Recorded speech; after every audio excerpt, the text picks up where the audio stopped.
നമുക്ക് മനസ്സിലാവുന്നവരിലുണ്ടാകുന്ന ശക്തമായ അസിഡിറ്റിയാണ് ഈ എൻഡോമെട്രിയൽ തിക്കനിങ്ങിലേക്കൊക്കെ ലീഡ് ചെയ്യുന്നത്. ഇത് ഒരു ജോലിക്കാരിയാണ്. ജോലി വലിയ പ്രശ്നമായിരുന്നു. ഇവർക്ക് ബ്ലീഡിങ് വരുമ്പോൾ കുറേ ദിവസത്തേക്ക് ജോലിക്ക് പോകാൻ പറ്റില്ല. ഇത് സ്ഥിരമായിരുന്നു ഇവർക്ക് ഉണ്ടായിരുന്ന വലിയൊരു പ്രശ്നമായിരുന്നു. അത് സ്ത്രീകളുടെ ഒരു പ്രശ്നമാണ്. കുറെ പേർക്ക് മെൻസസ് വരാത്ത മെൻസ്ട്രൽ പ്രോബ്ലംസ് വരുന്നു, കുറെ പേർക്കെങ്കിലും അമിതമായ bleeding. Welcome to Marian Ayurveda.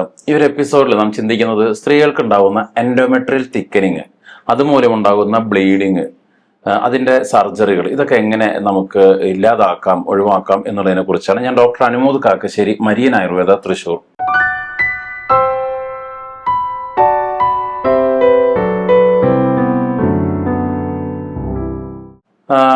നമുക്ക് അറിയാം, സ്ത്രീകളുടെ ഒരു പ്രശ്നമാണ്.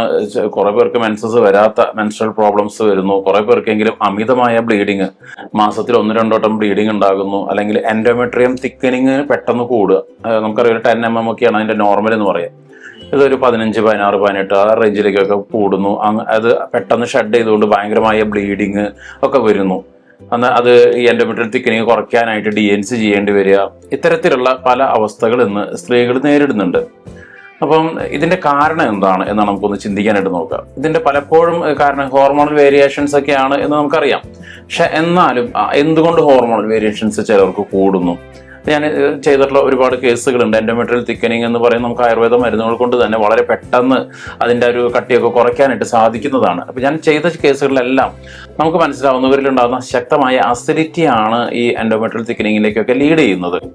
ഇപ്പൊ ഈ ഒരു സമയത്ത് നിങ്ങൾക്ക് സ്ക്രീനിൽ കാണാം, ഒരു ലേഡി നമുക്ക് അവരുടെ ഒരു സ്കാൻ റിപ്പോർട്ട് ഇവരാദ്യമായിട്ട് വന്നു കഴിഞ്ഞപ്പോൾ അവരുടെ സ്കാൻ റിപ്പോർട്ടിൽ എൻഡോമെട്രിയൽ തിക്കനിങ് 15 mm മീതെയായിരുന്നു.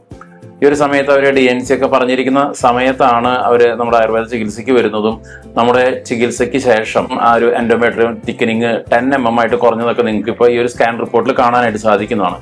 അതോടുകൂടെ തന്നെ അവർക്കുണ്ടായിരുന്ന ഹെവി ബ്ലീഡിങ്, അമിത രക്തസ്രാവം ഇല്ലാതായി. ഇത് ഒരു ജോലിക്കാരിയാണ്.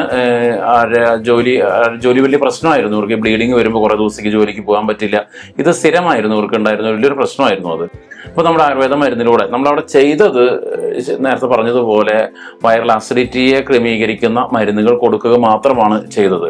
അതോടൊപ്പം തന്നെ അസിഡിറ്റിയെ ഇല്ലാതാക്കുന്ന ഭക്ഷണക്രമങ്ങൾ നമ്മൾ ഒഴിവാക്കി എന്നുള്ളതാണ്. അതായത് ചായ, കോഫി, അച്ചാറ് പോലുള്ള സാധനങ്ങൾ, എരിവ് പുളിയുള്ള നാരങ്ങ വെള്ളം, mosambi, orange, pineapple, grape, mango, തൈര്, അത്തരത്തിലുള്ള ഫെർമെന്റഡ് സാധനങ്ങൾ ഒഴിവാക്കുക. ഇതൊക്കെയാണ് എൻഡോമെട്രിയൽ അല്ലെങ്കിൽ അമിതമായ രക്തസ്രാവം ഉള്ളവർ ചെയ്യേണ്ട കാര്യങ്ങൾ. അതായത് കാര്യമായിട്ട് സ്പൈസസ്, മസാലകളിലൊക്കെ ഗണ്യമായ അളവ് കുറയ്ക്കുക.